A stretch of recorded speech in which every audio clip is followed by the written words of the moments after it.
Hello guys, स्वागत है आपका सिटीजन जी चैनल पर। और आज से हम स्टार्ट करने जा रहे हैं 1995 में आए British horror anthology TV show chiller का ब्रेकडाउन, जिसमें सिर्फ 5 एपिसोड्स हैं और हर एक एपिसोड 50 मिनट का है। तो 5 वीडियोस में ये सीरीज पूरी हो जाएगी। जैसा कि नाम बता रहा है, हर एक एपिसोड चिलिंग है, चाहे सुपरनैचुरल हो या फिर सस्पेंस या फिर मिस्ट्री। तो चलिए अब ज्यादा देर ना करते हुए जल्दी से स्टोरी स्टार्ट करते हैं।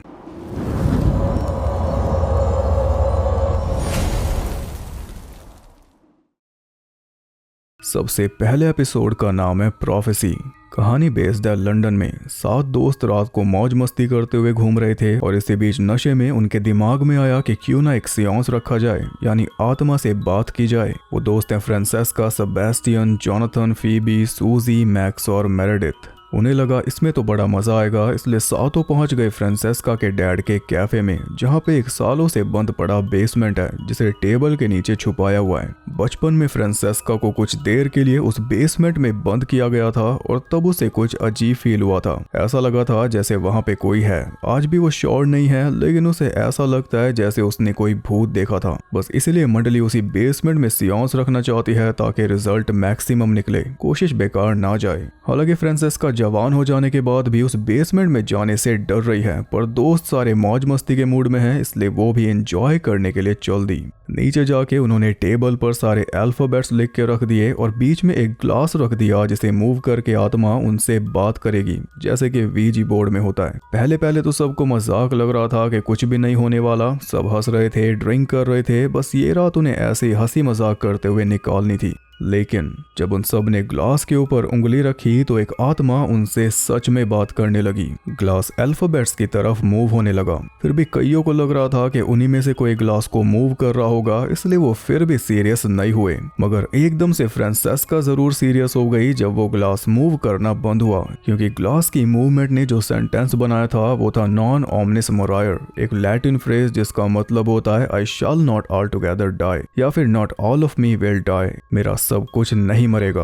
अब वैसे तो सियांस को सूजी कंट्रोल कर रही थी क्योंकि उसके अंदर थोड़ी साइकिक एबिलिटी है, बाकी 6 बस आत्मा को समन कर रहे थे। यानी आत्मा अगर कुछ मैसेज देगी तो सूजी को देगी, जबकि ऐसा हो नहीं रहा था। आत्मा मैसेज दे रही थी फ्रांसेस्का को, मानो फ्रांसेस्का उसे थोड़ा बहुत सुन पा रही थी। आत्मा ने बोला प्रोफेसी, यानी वो भविष्यवाणी करना चाह रही थी, फ्यूचर में क्या होगा वो बताना चाह रही थी। अब वो सब चाहते तो सियांस को खत्म कर सकते थे, लेकिन उनका अब इंटरेस्ट बन चुका था। उन्होंने बातचीत जारी रखी, जिसके चलते आत्मा ने उन सातों के लिए भविष्यवाणी की, जो कि हमें बताई नहीं गई। बस ये दिखाया गया कि वो प्रोसेस काफी ज्यादा इंटेंस हो गया था, इतना कि ग्लास ऐसे मूव कर रहा था कि वो सातों के सातों बैठे बैठे हिल रहे थे। फिर क्या, बस रात गई बात गई। अगले दिन फ्रांसेस्का नॉर्मली कैफे में ऑर्डर वगैरह ले रही थी कि तभी उसे सामने से एक लेडी कैफे की तरफ आती हुई दिखाई दी। उस लेडी को रोड क्रॉस करता देखकर फ्रांसेस्का मानो पूरी तरह सुन्न हो गई। अचानक से तेज हवा चलने लगी थी, जिससे फ्रांसेस्का के बाल तक उड़ रहे थे, लेकिन पलक उसने एक बार भी नहीं झपकाई और उसे ऐसे घूरते हुए देखकर उस लेडी के माथे पर भी सलवटें आ चुकी थी।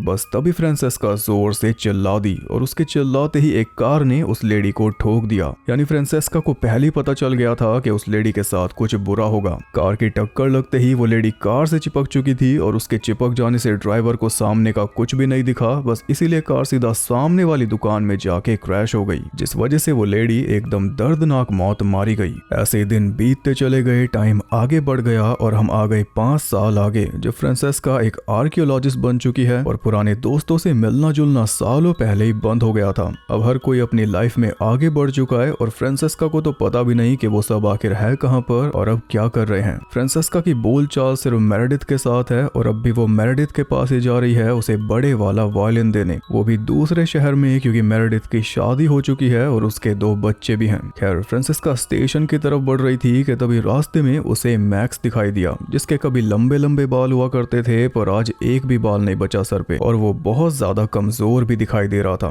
फ्रांसेस्का ने उसे आवाज लगाई और उसने फ्रांसेस्का की तरफ देखा भी, लेकिन देखते ही वो जल्दी से टैक्सी में बैठकर निकल गया। उसका रूप इतना बदला हुआ था तो फ्रांसेस्का ने भी इस बारे में ज्यादा नहीं सोचा, क्या पता कोई और हो। खुद को समझाकर वो स्टेशन पे पहुंची, जहां पर 2 बाप बेटे आपस में झगड़ रहे थे, ओलिवर और उसका बेटा एडवर्ड। एडवर्ड कहीं भागा जा रहा था और ओलिवर उसे रोक रहा था, पर फिर भी वो रुका नहीं। भागते भागते सीधा फ्रांसेस्का से जाकर टकराया, जिस वजह से फ्रांसेस्का के हाथ से सामान नीचे गिर गया। तो ओलिवर ने उसकी मदद की और इसी मदद के बीच उसने जैसे ही फ्रांसेस्का को देखा, पहली नजर में ही उसे दिल दे बैठा। यहाँ तक कि फ्रांसेस्का को भी वो देखते ही पसंद आ गया, लेकिन बात दोनों में से किसी ने भी नहीं की। ओलिवर उसे ट्रेन के अंदर तक बैठा कर आया और मन उसका बहुत कर रहा था कि आगे कुछ बात बढ़ाऊं, दोबारा मिलने के लिए पूछूं, लेकिन उसके मुंह से एक शब्द तक नहीं निकला। ट्रेन चलने वाली हो गई, इसलिए उसे चुपचाप बाहर जाना पड़ा। इतनी अट्रैक्शन के बाद भी दोनों ने एक दूसरे का नाम तक नहीं पूछा। बस एक रैंडम मुलाकात हुई जो क्या पता कहां तक जाती, पर पहले कुछ मिनट्स में ही खत्म हो गई। फ्रांसेस्का ने यह बात मेरेडिथ को बताई तो मेरेडिथ बोली कि कम से कम उसका नाम तो पूछ लेती। तो फ्रांसेस्का बोली कि नाम पूछ के क्या करती, वो तो पहले से ही मैरिड होगा, बच्चा साथ लेके घूम रहा था। पर मेरेडिथ का कहना था कि ऐसा मौका गंवाना नहीं चाहिए, क्या पता उसकी वाइफ मर चुकी हो।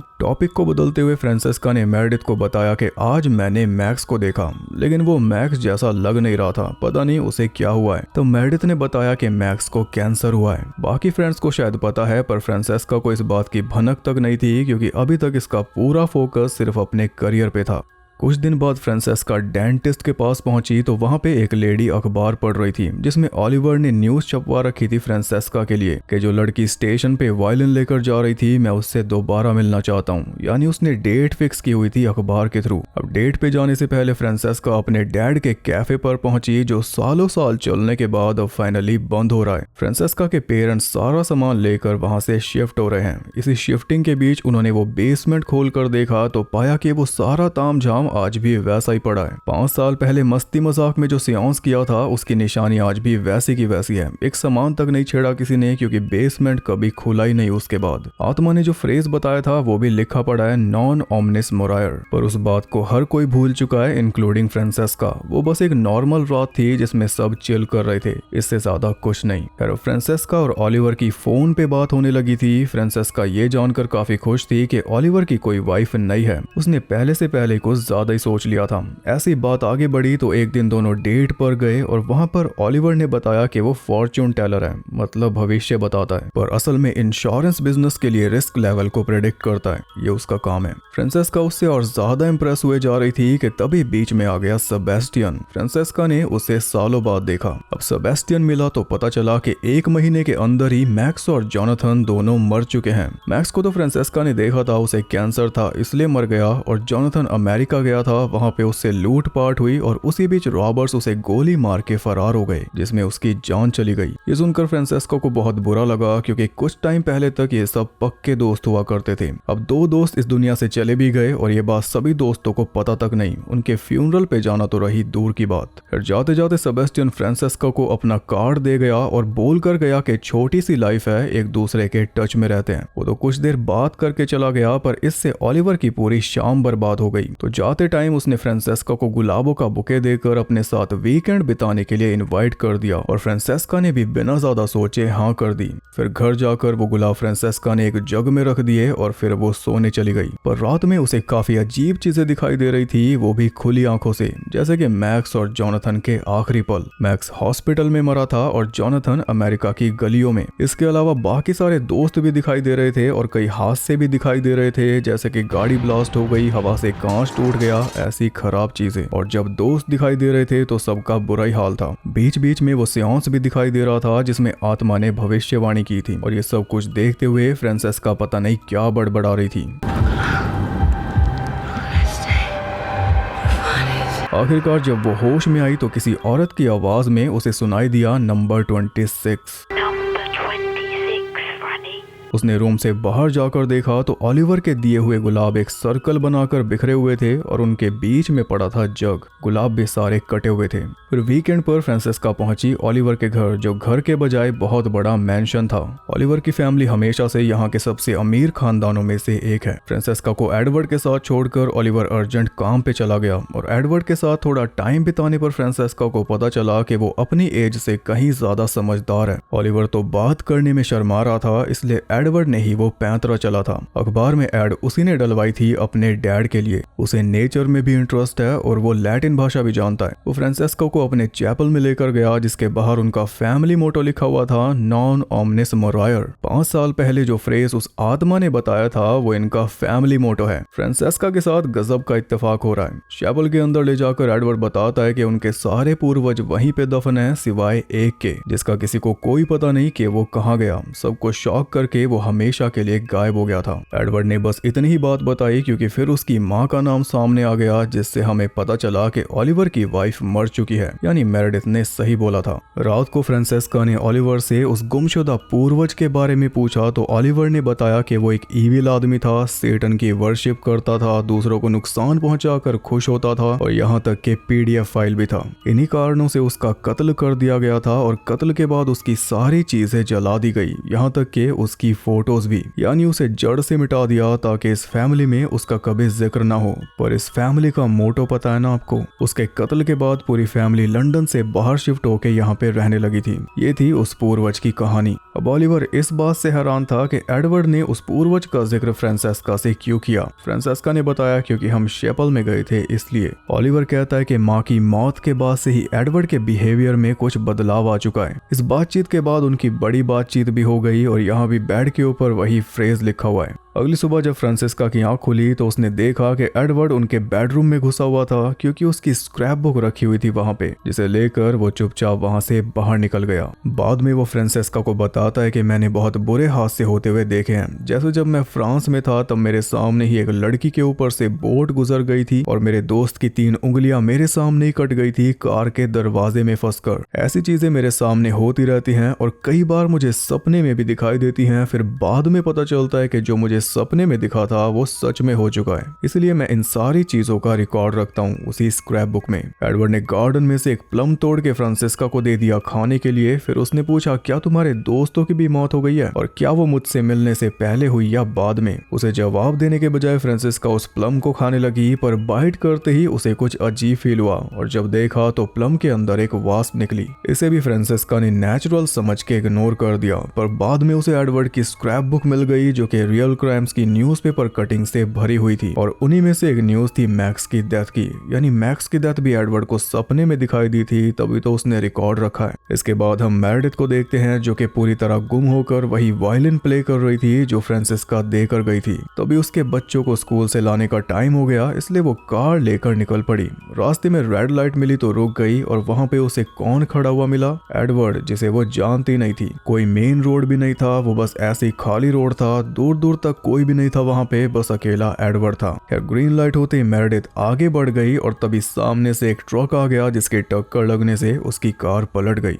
इसके बावजूद भी वो जिंदा थी, लेकिन ज्यादा देर तक नहीं रह पाई क्योंकि देखते ही देखते कार ने आग पकड़ ली। उसने बाहर निकलने की बहुत कोशिश की लेकिन कुछ ही देर में गाड़ी ब्लास्ट हो गई और वो अंदर ही फंसी हुई मारी गई। एडवर्ड ने बोला था कि मेरे सामने ऐसे हादसे होते रहते हैं, पर हमने ये नहीं सोचा था कि ऐसा कुछ होगा। और उसने फ्रांसेस्का के दोस्तों के बारे में भी पूछा था। ये सब तो अजीब है ही, पर और अजीब बात यह है कि मेरेडिथ की मौत फ्रांसेस्का को पहले दिखाई दे गई थी उसी रात जब अजीब सपने आ रहे थे। कार ब्लास्ट उसमें शामिल था, यानी और जो कुछ देखा वो भी सच होने वाला है। बाकी दोस्त भी मरने वाले हैं, यहाँ तक कि फ्रांसेस्का खुद भी। मेरेडिथ का फ्यूनरल रखा गया तो वहाँ फ्रांसेस्का से मिली फीबी। वहाँ पे सूजी भी आई थी, पर वो किसी से मिली नहीं क्योंकि किसी को देख ही नहीं सकती। आग ने उसकी दोनों आंखें खराब कर दी हैं, अब उसे दिखाई नहीं देता। सारे दोस्तों के साथ कुछ ना कुछ बुरा हो रहा है। वही दोस्त जिन्होंने 5 साल पहले आत्मा से बात की थी, जिनमें से 3 तो मर चुके हैं, अब बस 4 बचे हैं। एडवर्ड की स्क्रैप बुक वाली बात फ्रांसेस्का ने ओलिवर को बताई तो ओलिवर बोला कि मैं सब जानता हूँ। एडवर्ड ऐसा इसलिए हुआ क्योंकि उसने खुद अपनी माँ को मरते हुए देखा था और एडवर्ड ने फ्रांसेस्का को कई हादसे बताए थे, पर इस बारे में जिक्र तक नहीं किया था कि मेरी माँ भी मेरे सामने ही मरी थी। ओलिवर बताता है कि एडवर्ड की माँ हम दोनों से मिलने आ रही थी लेकिन रोड क्रॉस करते हुए मारी गई। आप समझ ही गए होंगे कि कहानी कहाँ पे जा रही है, पर फ्रांसेस्का नहीं समझी। उसके लिए धुंधली यादें हैं। वो यादें तब ताजा हुई जब रात को उसने एडवर्ड की माँ की फोटो देखी। तब उसे याद आया कि ये लेडी तो मेरे सामने ही मरी थी 5 साल पहले जब मैं ऑर्डर ले रही थी और ये रोड क्रॉस कर रही थी। दिलचस्प बात यह है कि उस टाइम फ्रांसेस्का जिनका ऑर्डर ले रही थी वो ओलिवर और एडवर्ड ही थे। एडवर्ड को ये बात अच्छे से याद है लेकिन ओलिवर को नहीं है। यानी एडवर्ड फ्रांसेस्का को पहचानता है कि ये 5 साल पहले वहां पे थी और जब ये उस दिन स्टेशन पे दोबारा दिखाई दी तो एडवर्ड जानबूझकर इससे टकराया था। फिर सारी सेटिंग इसी ने करवाई वो हम जानते हैं, पर इसने ओलिवर को ये नहीं बताया कि 5 साल पहले फ्रांसेस्का भी वहां पर थी जहाँ पे मॉम मरी थी, क्योंकि शायद फिर ओलिवर फ्रांसेस्का को मनहूस समझने लग जाएगा और इससे दूरी बना लेगा। ये सर्कल इतनी अजीब तरह से चल रहा है कि एडवर्ड ने पहली बार फ्रांसेस्का को तब देखा था जब उसकी माँ मरी थी। 5 साल बाद फ्रांसेस्का उसे फिर दिखाई दी और अब उसकी नई माँ बनने वाली है। एडवर्ड बताता है कि कई बार मुझे लोगों के बारे में कुछ गलत ख्याल आते हैं और फिर कुछ गलत हो भी जाता है, पर वो ख्याल मेरे नहीं होते, वो किसी और के होते हैं, फ्रांसिस हाल्किन के, वही ईविल पूर्वज। इसके बाद हम फीबी को देखते हैं जो कि साइकिलिंग करने निकली हुई थी और उसके निकलते ही बहुत तेज हवा चलने लगी जिससे एक बिल्डिंग पे लगा बोर्ड लूज होने लगा। साइकिलिंग करते हुए फीबी उसी बिल्डिंग के नीचे जाकर रुक गई क्योंकि रेड लाइट हो गई थी और तभी उसे पास में खड़ा हुआ दिखाई दिया एडवर्ड। वो भी एक हाथ का सहारा लेकर खड़ा था, बिल्कुल जैसे फीबी खड़ी थी। बस तभी ऊपर से वो बोर्ड नीचे गिर गया और फीबी का एक हाथ साफ। इसी बीच फ्रांसेस्का ने लाइब्रेरी में जाकर फ्रांसिस हाल्किन की किसी किताब के बारे में पता किया तो एक किताब उसे मिल गई जो कि सन 1615 की थी। इंसानी खाल से बनी हुई किताब जिसपे सैटेनिक रिचुअल्स की पूरी जानकारी थी जिन्हें फ्रांसिस हाल्किन यूज करता था। वहां से फ्रांसिस्का को यह भी पता चला कि फ्रांसिस को उसी घर के बेसमेंट में मारा गया था जहाँ पे वो सारे काले काम किया करता था। बाद में उस घर को डिस्ट्रॉय कर दिया गया और फैमिली लंदन से बाहर मूव हो गई जैसा कि ओलिवर ने भी बताया था। लेकिन वो बेसमेंट आज भी मौजूद है और वो वही बेसमेंट है जो कैफे के अंदर है। घर गिराने के सालों बाद उस जगह को फिर से बसाया गया जिसके तहत बेसमेंट के ऊपर आ गया वो कैफे जिसे अब तोड़ने की तैयारी चल रही है। पर मेन बात यह है कि 5 साल पहले उसी बेसमेंट के अंदर इन सब दोस्तों ने वो सियांस किया था। यानी जिस काली आत्मा से ये बात कर रहे थे वो फ्रांसिस ही था। उसी ने इन सब का फ्यूचर प्रेडिक्ट किया था और वैसे ही अब वो इन सब को मार रहा है, यानी कि अपनी प्रोफेसी सच कर रहा है। फ्रांसिस्का को फीबी के बारे में खबर मिली तो वो उससे मिलने सीधा हॉस्पिटल पहुंच गई जहां पे फीबी ने उसे बोला कि जाके सेबेस्टियन को वार्न कर और सूजी के पास जाकर प्रोफेसीज के बारे में पता कर वरना सब मरेंगे। और ये सीन भी फ्रांसिस्का को पहले ही सपने में दिखाई दे गया था और वो जल्दी से सेबेस्टियन की ऑफिस बिल्डिंग में पहुंची, लेकिन उसके जाते ही सेबेस्टियन के निकलने का टाइम हो गया। फ्रांसिस्का लिफ्ट से ऊपर जाने वाली थी और सेबेस्टियन दूसरी लिफ्ट से नीचे आने वाला था, लेकिन उससे पहले सेबेस्टियन के पास एक बच्चा आ गया जो कि ऑब्वियसली एडवर्ड ही था और उसके आते ही सेबेस्टियन सीधा नीचे जा गिरा उसी लिफ्ट के ऊपर जिससे फ्रांसिस्का को ऊपर आना था। सेबेस्टियन की मौत देखकर उसकी चीखें निकल गई क्योंकि अगेन ये दृश्य भी उसे पहले दिखाई दे गया था, पर वो कुछ भी समझ नहीं पाई थी अभी तक। समझो एक फाइनल डेस्टिनेशन मूवी है जिसमें प्रेमोनिशन देखने वाली अपना मस्त बेफिक्र है जब तक के बात खुद उस पे नहीं आ गई, क्योंकि 7 दोस्तों में 4 मर चुके हैं और 2 डैमेज हो चुके हैं। अब बची है सिर्फ फ्रांसिस्का। अगला नंबर इसी का है। अपनी जान बचाने के लिए वो जल्दी से सूजी के पास पहुंची अपनी प्रोफेसी जानने, और तब हमें पता चला कि आत्मा ने कुछ कोडेड तरीके से प्रोफेसीज की थी जिन्हें डिकोड करना था, पर सूजी कर नहीं पाई। सिर्फ अपनी प्रोफेसी डिकोड कर पाई थी क्योंकि उसमें सिर्फ एक ही वर्ड था, डार्क। इसकी दोनों आंखें चली गई हैं जिससे इसकी लाइफ डार्क हो गई, यानी कि इसकी प्रोफेसी तो सच हो गई। और बाकियों की प्रोफेसीज क्या थी उससे अब फर्क भी नहीं पड़ता क्योंकि सारे तो मर चुके हैं। सूजी ने एक बार फिर सियांस करके आत्मा से कांटेक्ट किया और फ्रांसिस्का की प्रोफेसी के बारे में पूछा तो जवाब मिला नंबर 26, जो कि फ्रांसिस्का को पहले भी सुनाई दिया था। अब जैसे फ्रांसिस्का ने सूजी के हाथ को टच किया जो कि ग्लास पे रखा हुआ था, उसी वक्त वो ग्लास ब्लास्ट हो गया और उसके साथ साथ घर का बाकी सारा कांच भी टूट के बिखर गया। इतनी तेज हवा चली। तब सूजी ने फ्रांसिस्का को बताया कि मेरी चिंता मत कर, अपनी कर। तब कहीं जाके फ्रांसिस्का को पूरा मामला समझ आया। फ्रांसिस्का सीधा पहुंची फादर स्पोर्ड के पास उनसे मदद मांगने, और जब फादर राजी हो गए तो उसने ओलिवर के पास फोन करके उसे बता दिया कि हम सब की जान खतरे में है। फ्रांसिस एडवर्ड का यूज करके सबको मार रहा है, लेकिन सोर्स मैं ही हूँ। मेरे थ्रू ही वो इस दुनिया में वापस आया है। पोजेस्ड मैं हूँ। एडवर्ड बस एक मीडियम है जिससे वो काम ले रहा है। तो सारा मामला ये है कि इन 7 दोस्तों ने सियांस करके फ्रांसिस को इस दुनिया में बुला लिया था और आते ही फ्रांसिस ने फ्रांसिस्का को जकड़ लिया था। तभी सियांस के टाइम पर वो इसी से बात कर रहा था, ना कि सियांस को कंट्रोल कर रही सूजी के साथ। उसी दौरान फ्रांसिस ने इन सबको बता दिया था कि वो इन सबको कैसे मारेगा, और उसी तरह वो सबको मार भी रहा है। एक बार सारे सबूत मिट गए तो वो इस दुनिया में वापस आ जाएगा और उसे कोई रोक नहीं पाएगा। जो सदियों पहले वो किया करता था वो सब दोबारा शुरू करेगा। इतनी बात फ्रांसेस्का ने ओलिवर को बता दी और ओलिवर ने बस ये बताया कि एडवर्ड कहीं भी नहीं मिल रहा। फ्रांसेस्का फादर के साथ कैफे में पहुंच गई जहां पे क्रेन पहले से तैयार थी पूरे एरिया को ध्वस्त करने के लिए। ऊपर से वहां पे एडवर्ड भी आ गया, यानी फ्रांसेस्का मीडियम। बेसमेंट में जाकर फादर ने अपनी प्रेयर स्टार्ट कर दी थी फ्रांसिस की आत्मा की शांति के लिए कि तभी फ्रांसिस ने क्रेन का यूज करके तबाही मचा दी और फादर ढेर सारे मलबे के नीचे दब के मारा गया। अब फ्रांसिस्का को यकीन हो चुका था कि वो भी नहीं बचेगी क्योंकि एडवर्ड अब उसके पास आ चुका था। लेकिन एडवर्ड के अंदर से बोल रहा था फादर। वो कहता है कि मीडियम का यूज सिर्फ इविल नहीं कर सकता, अच्छाई भी कर सकती है। तो एडवर्ड के थ्रू फादर ने प्रेयर को पूरा किया जिससे फ्रांसेस्का की जान बच गई। आखिर में ब्लड ऑफ क्राइस्ट बता के फ्रांसेस्का को कुछ पीने को दिया जिसके बाद सब ठीक हो गया। फिर हम आ जाते हैं और कई साल आगे जब फ्रांसेस्का की ओलिवर के साथ शादी हो चुकी है और उन दोनों का एक बच्चा भी हो चुका है, चार्ल्स, जो कि अच्छा खासा बड़ा हो गया है। एक दिन वो फ्रांसेस्का से पूछने लगा कि अगर डैड मर गए तो क्या एडवर्ड लॉर्ड बन जाएगा। फ्रांसेस्का ने बोला हाँ। फिर उसने पूछा कि अगर एडवर्ड भी मर गया तो फिर तो मैं लॉर्ड बनूंगा ना, और मैं कौन से नंबर का लॉर्ड बनूंगा, मतलब के खानदान के हिसाब से। फ्रांसेस्का ने बताया नंबर 26, तुम 26वें लॉर्ड बनोगे। और नंबर 26 बोलते ही उसका माथा ठनक गया क्योंकि यही तो उसकी प्रोफेसी थी। इसका मतलब कि उसकी प्रोफेसी थी 26वें लॉर्ड को जन्म देना, और वो 26वां लॉर्ड है चार्ल्स, फ्रांसिस हॉलकिन का दूसरा जन्म जो उसने फ्रांसिस्का के थ्रू लिया है। फ्रांसिस्का ने बोला था ना, मेरे जरिए ही वो इस दुनिया में आया है। तब नहीं आया था, अब आया है असली तौर पे, और अब उसे बस लॉर्ड बनना है। जिसके लिए क्या करना पड़ेगा उसका हिंट उसने दे दिया है। अपने खिलौने वाले ट्रक से कार को ठोक के उसने बता दिया है कि डैड ऐसे मरेंगे। उसके बाद एडवर्ड को भी मार देगा और बन जाएगा लॉर्ड नंबर 26।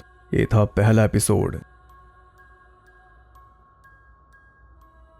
फ्रांसिस्का के साथ तो स्कैम हो गया, उसकी शक्ल बता रही है। अब जरा ये पूरा इवेंट समझ लो। 7 दोस्तों ने बेसमेंट में फ्रांसिस की आत्मा को बुलाया और वहीं पे फ्रांसिस ने पूरी प्लानिंग कर ली वापस उसी ब्लड लाइन में जन्म लेने की ताकि वो फिर से लॉर्ड बन सके। जन्म लेने के लिए उसने चुना फ्रांसिस्का को। फिर अगले ही दिन ओलिवर का परिवार कैफे पे आ गया जो कि प्लान का हिस्सा होगा, और जैसी ओलिवर की वाइफ उधर से आने लगी फ्रांसिस फ्रांसिस्का के ऊपर हावी हो गया। जब वो पूरी तरह सुन हो गई थी तब फ्रांसिस उसके जरिए अपनी काली चाल चल रहा था जिसके चलते ओलिवर की वाइफ की जान गई, और सेम यही चाल बाद में उसने एडवर्ड के जरिए चली। ओलिवर की मां के मरते ही प्लान आधा सफल हो चुका था, बाकी आधा सफल होना था 5 साल बाद। इसलिए फ्रांसिस्का के ऊपर से उतरकर फ्रांसिस की आत्मा चली गई एडवर्ड के ऊपर, उसी सेम टाइम में जब एडवर्ड की मां की मौत हुई थी। एडवर्ड और फ्रांसिस्का दोनों वहां पे मौजूद थे। फिर इस सदमे से उभरने के लिए ओलिवर एडवर्ड के साथ फ्रांस चला गया और वहां पे भी एडवर्ड के जरिए फ्रांसिस की आत्मा ने ढेर सारे घिनौने काम करके आनंद लिया। जैसा कि एडवर्ड ने बताया था, एक लड़की के ऊपर से बोट गुजर गई, उसके दोस्त की 3 उंगलियां कट गई वगैरह वगैरह। सब कुछ एडवर्ड के सामने होता था क्योंकि उसी के जरिए करवाया जाता था। इसी सब के बीच फ्रांसिस की आत्मा ने एडवर्ड को लैटिन भाषा का ज्ञान भी दिलवा दिया।